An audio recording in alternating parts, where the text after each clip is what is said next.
Bismillahirrahmanirrahim. Assalamualaikum warahmatullahi wabarakatuh. Waalaikumsalam warahmatullahi wabarakatuh. Alhamdulillah wa syukurillah wa la ilaha illallah wallahu akbar wa la haula wa la quwata illa billahil aliyyil azim. Allahumma shalli ala sayyidina Muhammad wa ala ali sayyidina Muhammad. Alhamdulillah para pemirsa Bisa Mapan, bincang santai menata kehidupan. Pada kali ini kita hadir lagi dalam acara podcast Bisa Mapan dengan salah satu narasumber yang luar biasa menurut kami. Alhamdulillah beliau adalah senior kami, baik dulu di sekolah maupun juga guru kami sebetulnya tanpa beliau sadari. Alhamdulillah kita sapa dulu.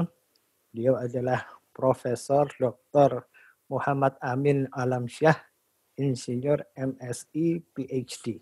Mudah-mudahan saya nggak salah dengan gelarnya, Prof.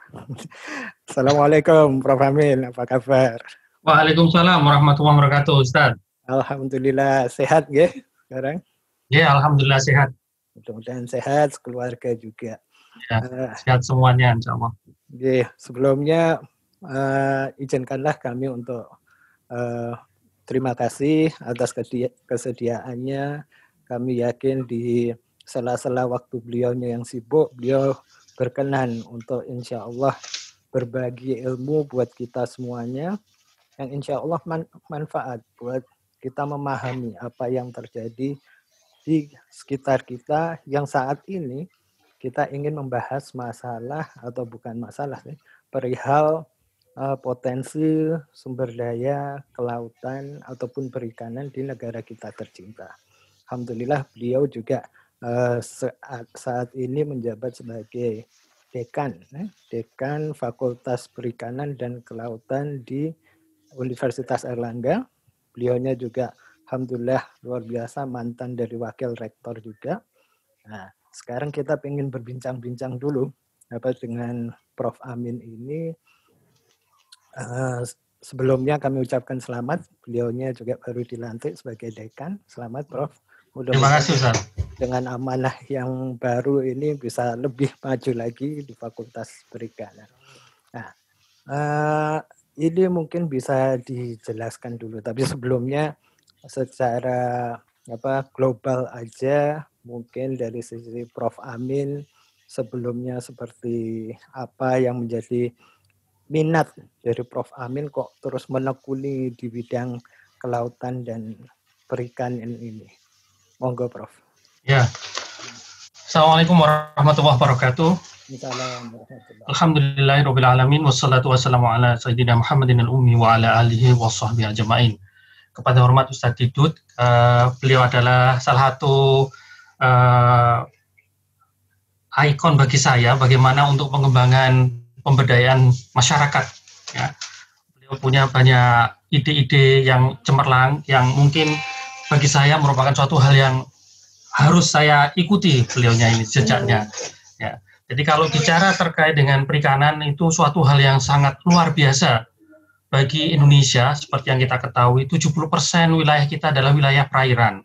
Kemudian panjang pantai kita 81.000 kilometer. Jadi itu luar biasa sekali panjangnya. Dan terus terang, ini membawa kekayaan sumber daya perikanan yang juga luar biasa sekali.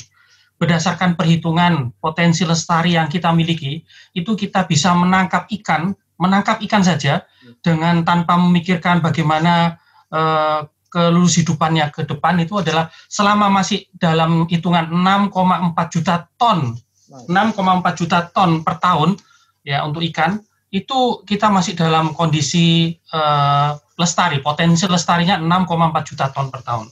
Maka hanya saja beberapa tempat itu mengalami overfishing akibat beberapa kontaminasi, pencemaran, kemudian tata laksana dalam proses penangkapan yang kurang ramah lingkungan, sehingga otomatis itu akan merusak daripada ekosistem perikanan kita. Makanya kalau kan seandainya kemarin itu ada istilahnya ada rame-rame terkait bagaimana apakah kita ingin mencoba ekspor benih lobster dan sebagainya. yang satu pada satu sisi yang lain menyatakan kita tidak usah itu istilahnya melakukan ekspor daripada benih lobster. Maka kalau seandainya kita percaya dengan hitungan kita bahwa ada yang disebut dengan maximum sustainable yield, bahwa ada potensi lestari yang bisa kita perhitungkan, kita prediksikan berapa sih yang bisa kita eksploitasi itu, ya, bisa kita eksploitasi, kita eksplorasi untuk perikanan khususnya benih lobster itu, maka tentunya kita tidak akan terjadi rame-rame seperti itu, ya. Tapi pada sisi yang lain, misalnya kebijakan menteri yang dahulu itu memang benar bahwa kita harus mempunyai konsentrasi atau punya fokus pada bagaimana pengembangan keseimbangan lingkungan ekosistem yang ada di kita ini. Kalau seandainya kita bisa jual dalam bentuk ukuran konsumsi itu lebih bagus, dan itu memang benar apa disampaikan oleh Bu Susi. Kemudian pada sisi yang lain, Pak Edi Prabowo menyebutkan bahwa kondisi sekarang ini banyak masyarakat kita yang kesulitan dalam kondisi COVID dan sebagainya, kehilangan pekerjaan dan sebagainya. Maka dengan upaya mereka untuk menangkap benih lobster itu juga membawa dampak yang bagus bagi para nelayan. Ya.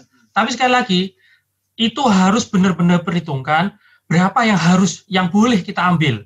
Kalau itu sudah ada patokannya, maka insya Allah itu semua nggak ada masalah. Nah, itu masalahnya kita itu nggak yakin dengan hitungan-hitungan kita ini. Yeah. Itu terkait dengan potensi perikanan itu ada beberapa bidang, Ustadz. Yeah. Jadi yang pertama terkait dengan penangkapan, yang kedua terkait dengan budidaya perikanan, yang ketiga adalah terkait dengan pengolahan hasil perikanan, yang keempat itu adalah terkait dengan bagaimana pemberdayaan manajemen sumber daya perairan, dan yang kelima adalah sosial ekonomi perikanan. Alhamdulillah sejak zamannya Gus Dur, ya, beliau sebagai presiden mulai membuat gerakan baru luar biasa sekali, mendirikan Kementerian Kelautan Perikanan. Ya, yang sebelumnya kita itu masih di bawah Dirjen, masih dalam bentuk Dirjen Perikanan di bawah Kementerian Pertanian. Beliau sudah melihat bahwa sebenarnya sumber daripada perikanan kita ini luar biasa sekali, dan kalau seandainya itu tidak digarap dengan baik, maka orang lain akan mengambil. Seperti halnya soal penangkapan ikan. Pada beberapa ketentuan dari UNCLOS, dari negara United Nations, ya, PBB sudah menyebutkan bahwa wilayah perairan suatu negara itu ada disebut dengan wilayah teritorial, ada wilayah ZEE, kemudian ada wilayah internasional. Kalau seandainya ada suatu negara yang mempunyai wilayah ZEE, zona ekonomi eksklusif, kemudian tidak mampu mengeksploitasi atau mengeksplorasi sumber daya perikanan, maka harus mengizinkan negara lain masuk ke wilayah itu dengan catatan, misalnya membayar pajak dan sebagainya. Nah, itu saja, itu secara legal. Padahal secara ilegal luar biasa sekali, banyak pencuri ikan. Maka benar, mulai zamannya Pak Sarwono sebagai menteri sampai sekarang Pak Edi Prabowo, masalah krusial di kita adalah menjaga keamanan sumber daya potensi lestari kita. Itu menjadi suatu hal yang sangat urgent sekali, selain program-program yang lain. Nah, cuma masalahnya, untuk pengembangan perikanan ke depan, ini memang harus kita membuat blueprint-nya. Karena setiap menteri saya melihat itu berganti program. Ada program terkait dengan bagaimana, misalnya menteri satu membuat tentang program-program untuk lebih cenderung untuk menjaga keamanan pangan, keamanan sumber daya perikanan misalnya, karena dulu background-nya dari angkatan laut misal begitu. Tapi ternyata di dalam satu sisi mengalami frustasi karena kapal-kapal penangkap ikan kita rata-rata yang dibuat tahun 1960. Jadi kecepatannya itu luar biasa sekali, kalah dengan kapal-kapal pencuri ikan baik dari Jepang, dari Cina, Taiwan, Korea, dan negara-negara yang lain. Ya, kemudian buat program yang lain. Ada lagi yang punya mindset dengan perkembangan perekonomian, ada disebut dengan Blue Revolution misal gitu ya. Nah, itu juga begitu, membuat bagaimana kebijakan suatu produk yang dihasilkan itu menjadi zero waste gitu. Itu belum selesai, ganti menteri ganti lagi terus ya, seperti itu. Itu yang mungkin akhirnya jadi pertimbangan ke depan, harus benar-benar disepakati. Seperti dulu pada zamannya Orde Baru ada yang disebut dengan pelita, ada repelita sebagainya. Benar. Saya pikir itu suatu contoh yang sangat bagus untuk bisa kita terapkan ke depan. Betul, alhamdulillah. Jadi memang luar biasa sekali sebetulnya potensi kelautan di negara kita ini ya. Iya. Nah, dan memang menjadi kendala tersendiri karena mungkin dari sumber daya ketahanan kita sendiri pun belum siap, terus kemudian sumber daya perlengkapan kita untuk infrastrukturnya belum. SDM-nya juga Pak, yang mau bekerja di sana itu kadang-kadang masih terbayang-bayang bahwa kalau orang bekerja di bidang perikanan itu masuk dalam kategori madesu, masa depan suram. Ya, benar, di luar negeri ada disebut dengan 3D, dangerous, dirty, desperate. Wah, jadi bayangannya itu sudah masa depannya itu tidak menguntungkan. Padahal kalau kita jujur pada zaman sekarang ini, pada kondisi COVID sekarang ini, maka kita bisa lihat beberapa usulan yang dikeluarkan oleh beberapa institut. Contohnya misalnya Economic Research Institute for ASEAN. Itu menyebutkan bagaimana Indonesia bisa lepas dari kesulitan turunnya ekonomi karena wabah COVID misalnya itu. Yang pertama adalah tetap mempertahankan ekspor pada beberapa natural resources, sumber daya alam yang kita miliki. Contoh misalnya terkait dengan tambang, kemudian minyak sawit, dan juga agriculture product, khususnya bidang perikanan. Di COVID ini, pada kondisi COVID ini, masa pandemi COVID ini, ternyata ekspor perikanan kita itu semakin meningkat. Alhamdulillah. Khusus untuk yang produk-produk retail. Ya. Jadi ini yang harus kita tangkap ke sana. Kemudian yang kedua, mempertahankan domestic market. Artinya UMKM yang bekerja di bidang agriculture ini harus benar-benar dikuatkan. Karena itu yang akan menjadikan sokok guru daripada penguatan ekonomi bangsa Indonesia. Kemudian yang ketiga, kebijakan dari pemerintah yang memang benar-benar berpihak. Bagaimana kita bisa menjaga konsistensi daripada kemampuan atau eksistensi daripada kemampuan UMKM kita, domestic market kita itu tetap berjalan. Itu yang sementara ini yang harus benar-benar dipertimbangkan. Produk-produk misalnya apa saja yang bisa kita kembangkan ke depan, saya pikir dengan adanya dampak COVID-19 ini, kita bisa menjadi hal-hal yang menjadi menjadi yang sangat menarik sekali. Beberapa produk yang kaitannya dengan raw material, itu bagi negara-negara yang lain mungkin bukan hal yang menarik untuk mereka impor, tapi untuk produk-produk yang siap saji, ready to eat, ready to cook, itu yang harus segera dikembangkan. Jadi di sini misalnya kalau kita mau mengembangkan UMKM yang bisa eksistensinya tahan terhadap goncangan perekonomian akibat wabah COVID ini, saya sangat mengusulkan kita harus mainnya di hilir, bukan di hulu. Kalau penyediaan raw material misalnya penangkapan ikan, kemudian bertambak, itu boleh bagus itu. Tapi yang hilir ini yang harus dikerjakan. Bagaimana menyiapkan misalnya produk-produk frozen food, ready to eat, ready to cook, itu yang harus kita sosialisasikan, punya kemampuan yang sangat bagus, seperti yang dilakukan orang-orang dari Thailand, dari Vietnam, itu semua sudah diarahkan ke sana. Sedangkan kita, ya masih dibuat, sudah ada arahan, tapi secara tersistem, itu mungkin masih perlu ditingkatkan lagi. Masih kurang ya. Apa ada kemungkinan Prof, istilahnya memang sengaja dibuat seperti itu kondisinya sehingga sumber dayanya kita belum siap. Kan banyak rumor atau omongan-omongan secara umum bahwa jadi kok negara kita sebetulnya potensinya luar biasa, kekayaan alam yang melimpah, tapi kok dari dulu kita masih berkutat di masalah-masalah yang sebetulnya bukan masalah sebetulnya kalau seumpamanya. Gimana? Betul. Jadi kalau saya melihat ini begitu luasnya Pak cakupan daripada bidang perikanan. Bahkan pada waktu zamannya Pak Fadel Muhammad yang disebut dengan bidang perikanan itu ada yang disebut 10 kategori atau mungkin 11 atau 12. Bahkan di situ disebutkan juga terkait dengan eksplorasi minyak lepas pantai. Itu harus mendapatkan izin dari Kementerian Kelautan Perikanan. Masalah garam yang selama ini menjadi maskotnya Kementerian Perindustrian, itu bidang daripada perikanan. Kemudian beberapa hal-hal yang lain, hal-hal yang lain, mesti perhubungan, misalnya Syah Bandar, itu kan sekarang jadi tanggung jawab Kementerian Perhubungan, itu maunya dijadikan satu bagian kewenangan Kementerian Kelautan Perikanan. Jadi sangat luas sekali, karena begitu luasnya yang akan digarap kadang-kadang tidak fokus mana yang harus dikerjakan lebih dulu. Dan terus terang pada beberapa dekade terakhir kementerian-kementerian itu punya program-program yang sangat spesial yang menjadi ikon daripada menteri yang bersangkutan. Misalnya pada waktu zamannya Bu Susi, Dirjen Penangkapan itu menjadi anak emasnya. Gitu. Sedangkan dirjen yang lain itu jadi adik. Nggak begitu anulah. Ini terlepas betul apa tidak, kita bisa melihat kondisi kenyataan di lapangan. Dirjen yang sekarang beda lagi seperti itu. Ya, jadi yang sekarang dikembangkan adalah dirjen budidayanya seperti itu.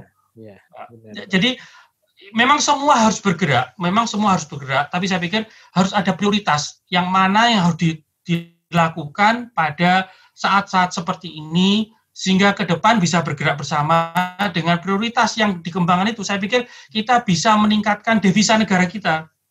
Sekaligus juga memberikan lapangan pekerjaan yang bagus, kemudian peningkatan kesejahteraan bagi masyarakat, seperti itu. Ya, ada beberapa poin-poin yang mungkin harus kita pertimbangkan. Contoh misalnya, untuk saat ini kita itu menjadi negara eksportir terbesar seluruh dunia untuk rumput laut. Terbesar seluruh dunia. Bukan Jepang. Kita itu punya, bukan Pak, eksportir, tapi dalam bentuk raw material, Pak. Eksportir untuk raw material, jadi rumput laut kering. Padahal itu ada proses di mana dilakukan proses pengolahan, baik middle teknologi, ada yang advance teknologi sehingga bisa digunakan untuk kosmetik, bisa untuk buat obat-obatan, juga untuk makanan dan sebagainya. Kita itu masih di low teknologinya, hanya pengeringan saja. Itu saja kita sudah menjadi eksportir terbesar seluruh dunia. Nomor 1 ya. Padahal pengalinya, kalau sebenarnya itu dalam satu unit bentuk raw material rumput laut, kemudian dilakukan proses ekstraksi dan sebagainya, processing itu menjadi karaginan, alginat, kemudian furselaran dan sebagainya, kemudian dirubah lagi menjadi produk siap pakai dengan teknologi yang lebih maju untuk obat-obat, itu pengalinya bisa dalam satu unit antara 10 sampai 100 kali lipat, Pak. Masya Allah. Itu yang sebenarnya menjadi tantangan bagi kita, mana yang harus kita didahulukan gitu loh, sehingga dapat mengukit perekonomian khususnya orang-orang yang bergerak di bidang perikanan. Bagi negara-negara lain, bahkan seperti Malaysia, Thailand, Filipina, misalnya begitu, Singapura, itu mengendaki Indonesia hanya sebagai produsen raw material saja. Hanya sebagai produsen raw material saja. Karena mereka khawatir kalau seandainya kita menguasai teknologi yang menengah atau teknologi yang advance, kemudian itu benar-benar diaplikasikan dalam bentuk hilirisasi teknologi, dalam bentuk produk-produk yang siap untuk dikonsumsi oleh manusia, oleh masyarakat, maka luar biasa sekali. Itu yang ditakuti Jepang, itu yang ditakuti Prancis, itu yang ditakuti Amerika dan sebagainya. Dan itu membawa dampak yang luar biasa bagi hajat hidup masyarakat. Benar. Jadi luar biasa sekali. Subhanallah, kalau memang sebetulnya kita berpikir secara bersama ya. Mungkin kadang-kadang kalau di sini saya lihat benar yang dikatakan Prof. Amin tadi, mungkin harus ada satu program, satu sistem yang menjadi grand design dari sistem kelautan atau perikanan di Indonesia. Betul. Dan itu belum sempat kita lakukan mungkin di negara. Dan jangan ganti menteri kemudian ganti program. Nah, itu yang kadang-kadang kesulitan, Pak.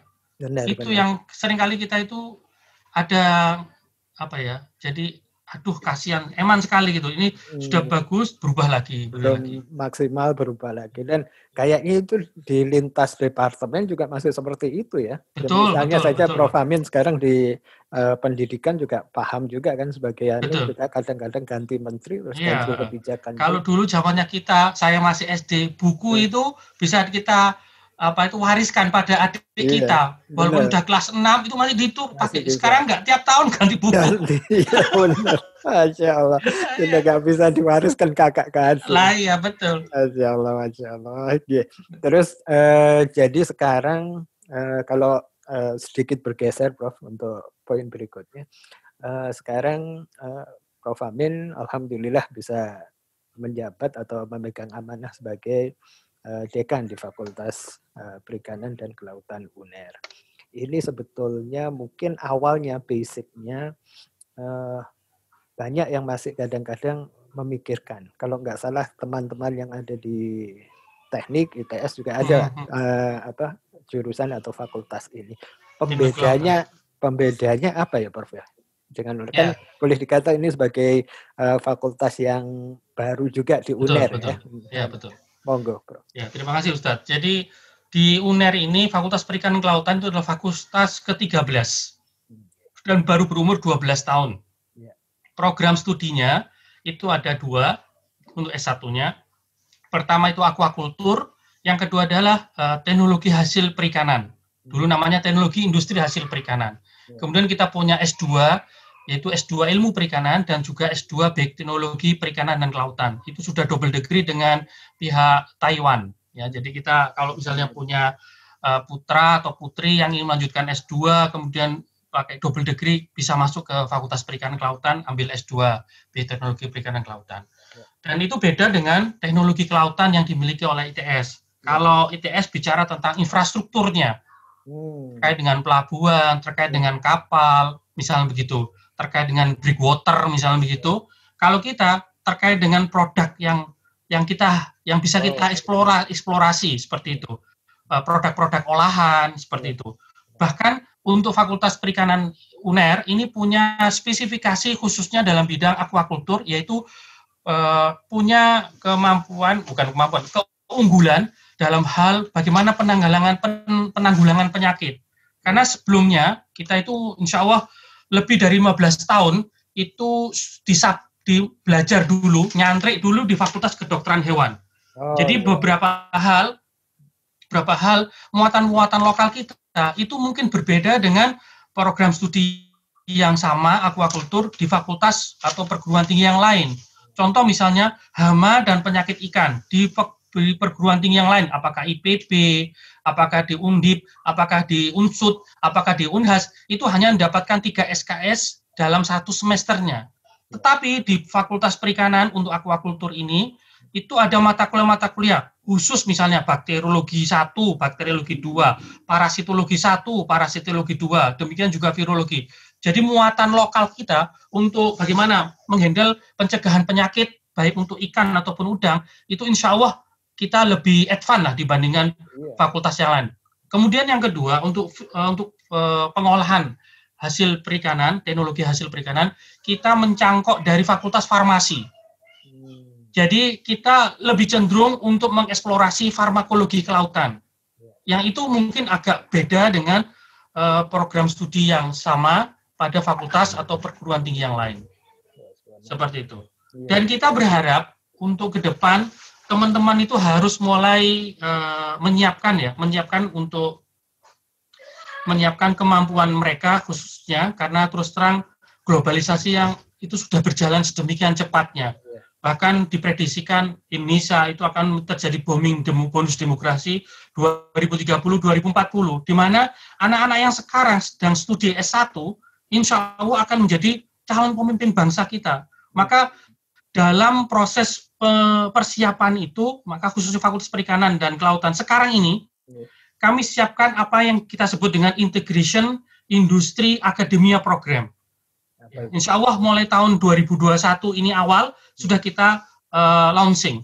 Artinya apa? Kita benar-benar menyiapkan lulusan kita, begitu dia lulus, maka dia punya kans untuk bisa diterima pada perusahaan-perusahaan multinasional. Kita akan gandeng perusahaan-perusahaan multinasional, misalnya Sukovindo, Kelola Mina Laut, CPP yang brand daripada Thailand, misalnya gitu, perusahaan pakan ikan dan udang yang berbasisnya di Thailand, itu akan kita coba untuk mengelaborasi persyaratan minimal mereka untuk diterima sebagai pegawai itu seperti apa sih? Seperti itu. Jadi begitu lulus, misalnya harus punya sertifikat HACCP, harus punya sertifikat HMP, harus punya sertifikat ISO, harus punya sertifikat bagaimana cara budidaya yang baik, ada sertifikatnya, itu mereka sudah otomatis bisa diterima. Satu. Yang kedua, kita ingin berharap dalam 5 tahun ini saya akan mengembangkan apa disebut dengan School of Business School, School of Fisheries Business, sekolah untuk bisnis perikanan. Ya, selama ini kita itu image-nya bagaimana cara membudayakan, bagaimana mengolah, tapi soal bisnis Pak, waduh itu lemah sekali. Minim ya. Betul, jadi itu yang harus mulai dikembangkan. Kita itu bisa jualan, tapi kadang-kadang kita itu harus mampir dulu produk kita itu di Singapura, harus mampir dulu produk itu di Taiwan, harus mampir dulu di produk di Cina, mampir dulu misal di Filipina, kemudian mereka ekspor langsung ke Amerika, pergi ke Eropa gitu.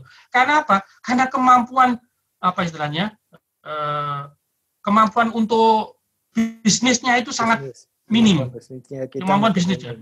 Jadi kita untuk menemui buyer itu harus benar-benar ditingkatkan dengan membuat koneksi, membuat kemampuan dari komunikasi kita itu semakin bagus. Maka sekali lagi untuk mahasiswa perikanan kelautan, saya kalau setiap ujian itu pakai bahasa Inggris, Pak. Masya Allah. Jadi itu saya mau mengingatkan mereka, walaupun secara akademis itu ada peraturan bahwa mahasiswa S1 wajib TOEFL-nya 450.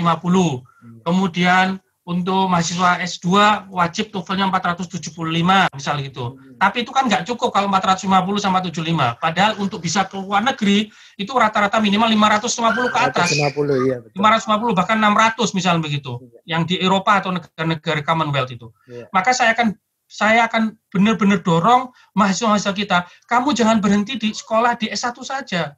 Zamanmu nanti 2030, 2040 S1 itu sudah nggak ada, anunya, harus berubah mindsetnya, minimal harus S2, bahkan kalau perlu S3. Maka kita menggunakan jejaring yang kita miliki. Alhamdulillah UNER ini punya jaring untuk kerjasama perguruan tinggi di luar negeri itu lebih dari 200, Pak. Khusus perikanan saja kita punya 100 lebih. Ya, khusus bidang perikanan. Jadi kita bisa memberikan rekomendasi mereka untuk mendapatkan beasiswa ke luar negeri, atau kalau misalnya mau sekolah di dalam negeri tidak apa-apa menggunakan bentuk yang double degree itu. 1 tahun di sini untuk S2-nya, 1 tahun di luar negeri. Itu yang bahkan alhamdulillah model-model ini menjadikan anak-anak itu sudah mulai tertarik untuk bisa melanjutkan studi ke luar negeri ataupun studi di dalam negeri. Ada lulusan kita yang sekarang melanjutkan untuk S2, S3 di Norwegia. Ada yang di Wageningen di Belanda, ada yang di Taiwan di NCQ misal gitu, ada di NCQ di Korea, kemudian ada di Pingtung di Taiwan seperti itu, ada yang di Thailand. Jadi mereka sudah mulai berpikir lulus sarjana perikanan itu bukan ngurusi masalah mirip ikan, benar. Ya misal gitu, itu biarkan untuk teman-teman yang memang tingkat pendidikannya mungkin belum beruntung ya. Tapi bagi seorang sarjana itu mikirnya harus lebih advance lagi seperti itu. Menarik. Dan sebagai eksportir juga kemarin alhamdulillah lapor, Pak, saya sudah ekspor. Ekspor apa kamu sekarang? Ekspor ikan cupang. Oh, luar biasa sekali.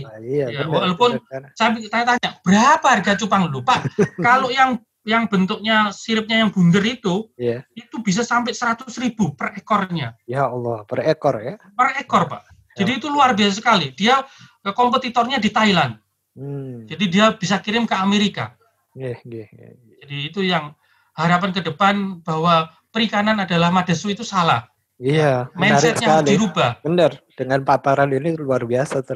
Nah sekarang kalau umpamanya Prof. Amin melihat kecenderungan dari generasi-generasi muda kita, itu mereka meleknya terhadap dunia kelautan dan perikanan ini seperti apa? Atau mungkin dari generasi muda yang SMA ini, minatnya mereka untuk masuk ke Fakultas Perikanan misalnya, itu apa ada tren peningkatan atau apa yang misalnya aja yang perlu dilakukan untuk supaya mereka lebih Fakultas Perikanan itu menjanjikan, bukan seperti yang tadi disampaikan madesu atau seperti pandangan yang lama. Terima kasih, Pak. Jadi seperti bidang agriculture yang lain, pertanian, peternakan, perkebunan, kehutanan, perikanan, itu mengalami penurunan. Nah, ini yang mungkin nanti ke depan harus benar-benar dibuat suatu model bagaimana minat daripada masyarakat muda kita itu mulai mempertimbangkan, kalau seandainya saya bisa masuk ke perikanan, mungkin saya bisa lebih bermanfaat. Memang pada kondisi sekarang ini dengan revolusi industri 4.0, bidang-bidang yang menjadi harapan untuk bisa mengembangkan diri kita itu adalah bidang IT. Ya, jadi bidang jasa seperti itu. Ya. Arsitek seperti itu beberapa pekerjaan-pekerjaan yang masa depan itu sangat dibutuhkan. Tapi kalau misalnya kita mau lihat list ada 10 atau mungkin hampir 15 atau 20 bidang pekerjaan yang itu sudah dirumuskan oleh beberapa expert dari luar negeri, bahwa bidang untuk marine sumber daya perikanan kelautan ini suatu bidang yang tidak akan bisa digantikan oleh negara-negara yang lain yang tidak memiliki potensi bidang perikanan kelautan. Dan itu menjadi harapan kita ke depan bahwa ini loh, bahwa bidang perikanan kelautan ini punya potensi yang sangat luar biasa, ya, selain bidang IT dan sebagainya. Dan itu harus benar-benar kita program. Kalau misalnya kita tidak mau berkontribusi dalam pembangunan perikanan kelautan, maka jangan jangan menyesal kalau seandainya suatu saat yang memanfaatkan malah orang-orang asing. Dengan adanya globalisasi, tenaga-tenaga ahli masuk ke Indonesia, misalnya begitu, dan boleh dipekerjakan di sini, misalnya begitu, termasuk juga perusahaan-perusahaan multinasional yang akan membanjiri Indonesia pada tahun-tahun berikutnya. Maka bayangkan kalau seandainya produk perikanan sebagai salah satu backbone pemenuhan ketahanan pangan ini diambil orang lain. Ya. Demikian juga bidang agriculture yang lain, bidang pertanian. Itu harus benar-benar digarap. Sehingga ada keinginan secara luhur, secara batiniah, para anak-anak muda ini mau untuk terjun dalam bidang pertanian, bidang perikanan, bidang peternakan, bidang perkebunan, dan sebagainya, seperti itu. Iya, betul. Sekarang misalnya kalau ada bayangan, kira-kira apa yang bisa dipromote atau sosialisasikan ke anak-anak muda kita, Prof, supaya mereka tertarik. Misalnya anak-anak SMA nih, ya. Sekarang yang misalnya udah kelas 3 atau mau melanjutkan studinya ke perguruan tinggi. Ini loh fakultas atau jurusan yang menjanjikan. Mungkin saat ini kan katakanlah belum semuanya melek dengan dunia kelautan dan perikanan. Kalau dari pemikiran jenengan gimana? Ini yang sedang kita coba lakukan mulai 2021 ini secara intensif akan coba kita sampaikan ya, secara terus-menerus pada anak-anak SMA ya, bahwa perikanan itu kerjanya itu apa sih bidangnya, kemudian potensi apa yang sudah yang mungkin kita bisa kembangkan yang dimiliki di Indonesia, termasuk juga pelaku-pelaku langsung, misalnya eksportir daripada produk perikanan. Anak-anak yang sempat studi, yang mendapatkan kesempatan studi di luar negeri, misalnya gitu, yang punya kepandaian, yang memang harus kita dukung mereka untuk bisa melakukan pengembangan perikanan kelautan. Sebenarnya, ini kita bisa menyontoh apa yang dilakukan oleh teman-teman di Cina dan juga teman-teman yang ada di India. Anak-anak dari Cina dan India itu apabila mendapatkan beasiswa, misalnya di Jepang dengan membuka gakuso 150.000 yen untuk satu orang, maka untuk anak-anak Cina itu harus dibagi dan mereka belajar dengan sangat serius sampai S2, bahkan mungkin kalau bisa sampai S3 misalnya begitu. Kemudian mereka tidak boleh stay dulu di sana, tidak boleh stay kembali, maksudnya tidak boleh kembali ke negaranya, ke negara Cina atau ke negara India. Mereka diminta untuk stay di negara tersebut, kemudian mengikuti bagaimana sistem kerja yang ada di sana. Kemudian setelah 10 tahun, mereka itu baru mempunyai kedudukan, apakah sebagai manajer atau sebagai HRD misalnya gitu, yang posisinya sudah lumayan bagus, sehingga pada waktu perusahaan tersebut ingin mengembangkan sayap untuk pengembangan ekspansi perusahaan sebetulnya, maka mereka akan memberikan informasi, ambillah di Cina, ambillah di India. Dan itu kita bisa lihat bagaimana Cina sekarang ini luar biasa sekali pengembangan industrinya. Kita ini juga harus mencontoh seperti itu. Anak-anak yang pintar, ya, yang mungkin belum punya kesempatan untuk studi S2 atau studi S3 dengan biaya sendiri, maka harus difasilitasi dengan beasiswa. Bahkan kalau misalnya memungkinkan, harus bisa mendapatkan beasiswa dari luar negeri. Kemudian mereka kemudian mereka kita dukung supaya mereka bisa mempelajari perikanan dan kelautan ini dengan amat baik. Contoh-contoh atau testimoni dari pengusaha industri perikanan itu juga perlu kita sampaikan secara utuh pada anak-anak SMA kita, sehingga bisa melihat, oh, itu memang bagus dan bisa menjadi salah satu harapan memenuhi ekspektasi daripada teman-teman itu. Iya, Iya, alhamdulillah. Memang itu upaya-upaya yang harus kita arahkan dan ini menarik sekali sebetulnya. Mulai terbuka terutama bagi kami sendiri yang ada di sini bahwa potensi ini sebetulnya kalau digali lebih serius, insya Allah menjadi satu yang menjanjikan ke depannya. Sedikit lagi tentang perkuliahan, Prof. Sekarang ini kan di masanya pandemi. Saya belum terlalu paham di Fakultas Perikanan dan Kelautan, cuman kan lebih banyak pembelajaran secara daring atau tatap muka. Ya. Kalau menurut Prof. Amin sendiri, ini efektivitasnya apa itu cukup efektif selama ini berlangsung atau ada mungkin kekurangan-kekurangan dibandingkan pembelajaran tatap muka yang kemarin-kemarin berlangsung. Ya. Jadi kalau khusus bidang perikanan kelautan itu memang aplikasi di lapangannya itu memang harus lebih besar. Yes. Kunjungan ke perusahaan, kunjungan ke tempat-tempat sentra produksi perikanan itu menjadi satu bagian yang harus dilalui. Dengan adanya pandemi ini kita jadi agak mengurangi frekuensi mereka untuk hadir ke sana karena kita tidak menginginkan anak-anak kita kemudian terkena wabah dan sebagainya. Demikian juga kebijakan dari pihak universitas selama ini kita mengembangkan sistem daring, ya, sistem online seperti itu. Untuk beberapa kegiatan praktikum kita coba masukkan dalam bentuk video, itu seperti itu.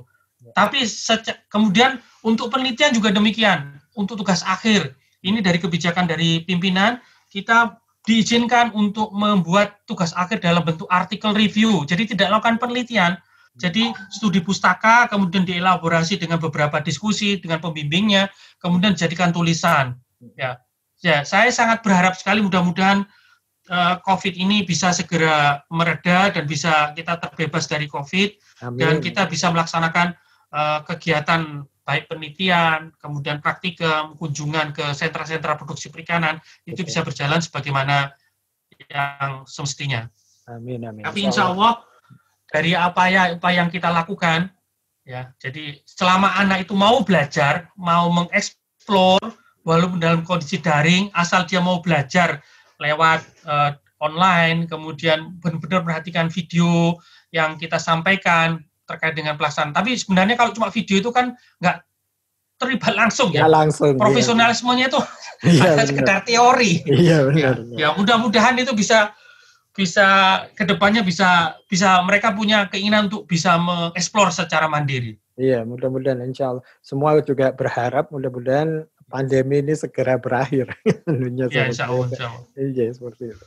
Jadi paling enggak kami sudah dijelaskan sama Prof. Amin bahwa Fakultas Perikanan pun alhamdulillah sudah berusaha membuat terobosan-terobosan walaupun pembelajaran harus dilakukan sementara ini secara daring. Terus kemudian mau mohon saran lagi juga ini dengan Prof. Amin yang terakhir keterkaitan dengan kami yang bergerak di dunia dakwah di mana kami juga diamanahi untuk membimbing dan membibit para santri-santri yang menghafalkan Quran dalam kesehariannya. Di Quran sendiri kan subhanallah Allah sudah terangkan di Al-Maidah dan lain Al-A'raf dan sebagainya bahwa potensi kelautan kita memang sebetulnya luar biasa. Nah, di sini selama ini santri-santri identik dengan ya sudah kamu nyantri, ngapalin Quran dan sebagainya. Setelah itu mereka kadang-kadang berpikir kemandiran selanjutnya setelah mereka menyongsong masa depan itu seperti apa. Kira-kira Prof. Amin dari sudut keahliannya dan sebagainya, potensi-potensi yang kira-kira bisa dikembangkan di rumah-rumah tahfiz ini berkaitan sama bidang pembudayaan sumber daya perikanan atau kelautan seperti apa, Prof? Iya. Jadi kita bisa coba dari sisi aquakultur, budidayanya, bisa juga kita coba ambil pada kajian pengolahan hasil perikanan. Itu yang mungkin nanti bisa jadikan salah satu pertimbangan seseorang atau seorang santri itu bisa punya keterampilan tambahan. Bagaimana membangun perikanan, kelautan sesuai dengan kemampuannya masing-masing. Aquaculture contohnya dengan aquaponik selama ini bisa jadi contoh bagi beberapa tempat ya, baik yang skala rumah tangga ataupun di beberapa usaha-usaha mikro itu sudah mulai mengembangkan aquaculture. Artinya mereka budidaya perikanan juga menghasilkan produk tanaman secara simultan begitu. Nah, cuma sekarang adalah bagaimana menjadikan hasil ini benar-benar bernilai bisnis secara profesional, bukan hanya sekedar secara apa itu istilahnya, wah saya bisa ya membudidayakan ikan, misal gitu. Saya bisa ya sekaligus juga membudidayakan tanaman gitu. Tapi benar-benar hitungannya adalah hitungan bisnis. Berapa jumlah pakan yang diberikan, berapa jumlah penambahan bobot pakan yang dihasilkan, termasuk juga tanaman. Dalam waktu tertentu bisa menghasilkan perhitungan sesuai dengan hitungan BEP minimal. Itu yang harus benar-benar dikembangkan, harus disadari. Kemampuan kemudian juga dengan kondisi COVID seperti sekarang ini, seperti yang kami sampaikan sebelumnya, bahwa produk-produk gimana? Kemampuan produk-produk retail itu juga menjadi salah satu halo? Iya. Monggo. Untuk produk-produk retail untuk produk-produk retail perikanan itu sekarang menjadi favorit untuk dikembangkan, baik untuk pemenuhan kebutuhan nasional ataupun internasional. Saya berpikir seperti pondok pesantren yang benar-benar apa itu selain memberi waktu bagi rekan-rekan santrinya untuk bisa mengeksplorasi diri dalam arti berwirausaha. Saya senang sekali kalau selama ini belum dilihat, hanya teman-teman mungkin melihara lele misal gitu, ya, betul. Sekalian untuk melihara tanaman, itu bagus.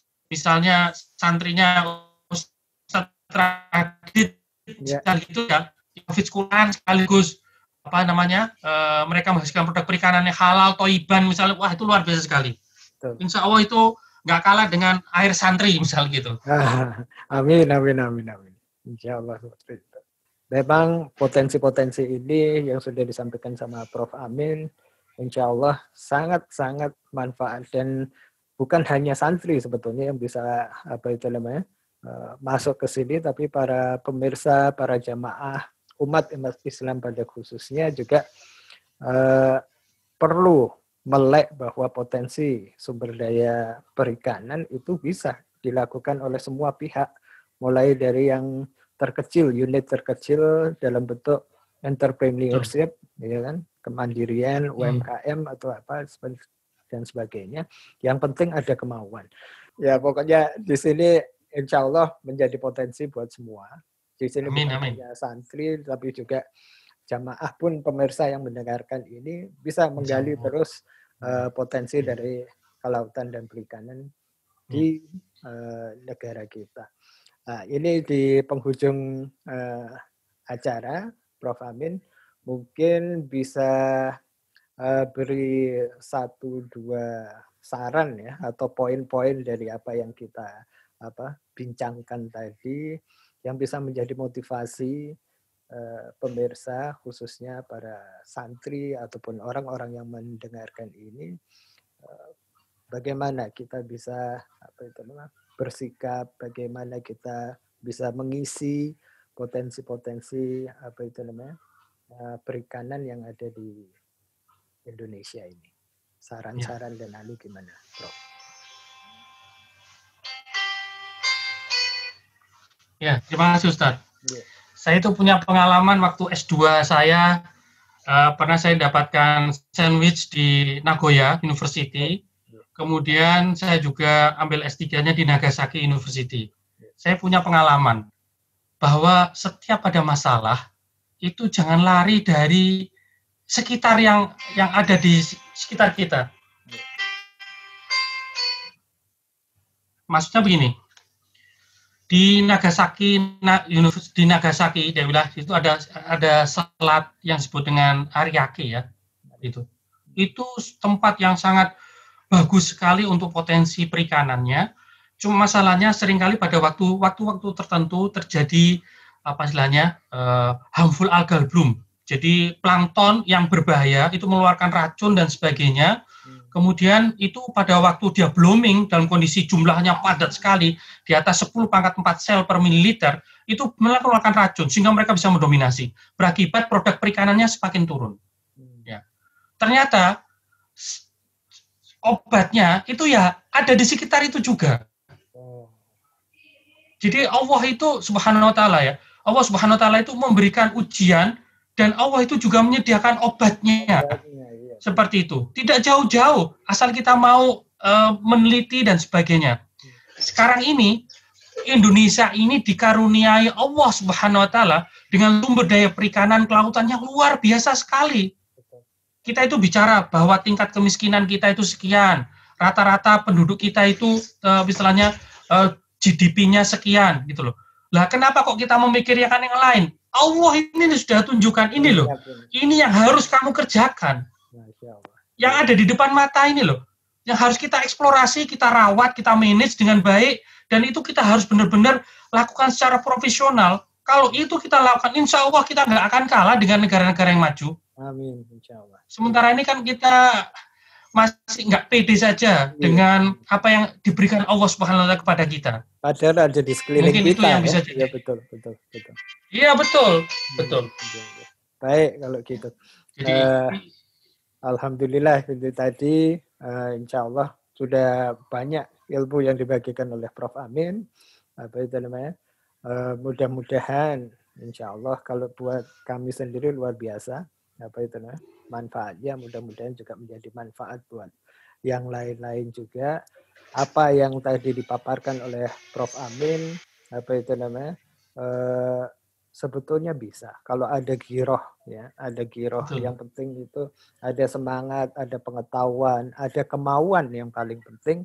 Jadi kita menjadikan mengeksplorasi. Kita nggak usah muluk-muluk, tapi sebetulnya Allah sudah sediakan di sekitar kita. Dan sebetulnya nggak ada yang nggak mungkin, ya kan? Kalau Allah sudah bilang kun fayakun, ya. Kalau Allah sudah bilang jadi, sebetulnya bisa. Asal kita juga mau melihat potensi dalam apa itu skala yang besar, bukan untuk kepentingan yang sempit, intinya seperti itu. Mungkin itu 1-2 poinnya Prof untuk apa itu namanya sore hari ini. Sebelum apa itu namanya kita tutup, mungkin ada lagi yang ingin disampaikan sama Prof. Amin untuk kita semua yang ada di sini. Ya, bagi para jamaahnya Ustadz Radit, peserta webinar pada saat ini, saya sangat menghimbau sekali bagi rekan-rekan yang belum mempunyai mempunyai ekspektasi ke depan bagaimana untuk peningkatan kesejahteraan, kemudian kita bisa menjadi orang yang bermanfaat. Saya sangat menghimbau betul, mari kita bersama-sama membangun perikanan dan kelautan Indonesia ini dengan profesional, sehingga nantinya bisa bermakna. Allah Subhanahu wa Ta'ala itu memberikan kita agar kita itu pandai bersyukur, dan bagaimana bentuk kita syukur itu? Yaitu dengan cara mensyukurinya dengan mengolah sumber daya alam yang dikaruniakan Allah Subhanahu wa Ta'ala dengan sebaik mungkin, dengan seprofesional mungkin. Ya, mungkin itu yang harapan saya yang sangat ingin saya sampaikan. Terima kasih Ustaz. Alhamdulillah, terima kasih banyak Prof. Amin, luar biasa sekali apa yang beliau sampaikan buat kita semuanya. Mudah-mudahan menjadi ilmu yang manfaat, menjadi jariah juga buat beliau dan keluarganya. Mudah-mudahan Allah jaga kesehatan beliau, juga amanah yang beliau terima tentunya tidak bukan hal yang kecil di sini. Mudah-mudahan bisa mengubah lahirnya generasi-generasi bangsa, generasi amin ya Allah. Ke depan nantinya generasi tahfidzul Quran yang mana bisa mewujudkan negara Indonesia sebagai negara yang makmur, limpah, baldatun warobul ghafur. Amin ya Allah. Mungkin kita aja dari saya. Terima kasih sekali lagi Prof. Amin. Salam juga buat keluarga. Mudah-mudahan sehat semuanya. Nanti lain kali mudah-mudahan juga nggak bosan kalau untuk berbagi. Mudah-mudahan buat semua. Matur suwun Ustaz. Terima kasih. Monggo saya tutup. Billahi taufik wal hidayah. Wassalamualaikum warahmatullahi wabarakatuh. Waalaikumsalam warahmatullahi wabarakatuh. Alhamdulillah matur suwun Ustaz. Sampai ketemu lagi. Nggih, matur nuwun sanget. Nggih. Monggo.